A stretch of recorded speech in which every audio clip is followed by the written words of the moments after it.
সকাল ব্রেকফাস্ট করে কালকে একটুখানি হালকা সেজেগুজে বেরিয়ে পড়েছিলাম বাবা মাকে এয়ারপোর্টে আনতে।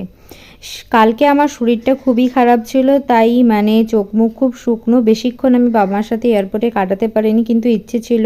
হঠাৎই শরীরটা খারাপ করে যায়, তো তারপর আমি প্রথমে নেচার ভিউ বৈদ্যবাটিতে রেস্টুরেন্ট আছে, ওখানে ঢুকে আমরা সবাই মিলে খাওয়া দাওয়া কমপ্লিট করে নিয়েছিলাম।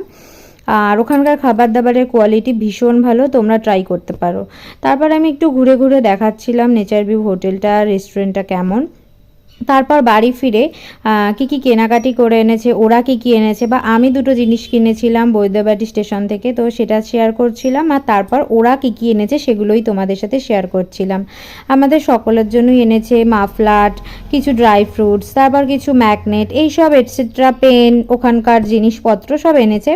তারপর রাতে ডিনারটা আমরা কমপ্লিট করে নিয়েছিলাম। এই ব্লগটা যদি ভালো লেগে থাকে সাবস্ক্রাইব করে দিও। দেখা হবে নেক্সট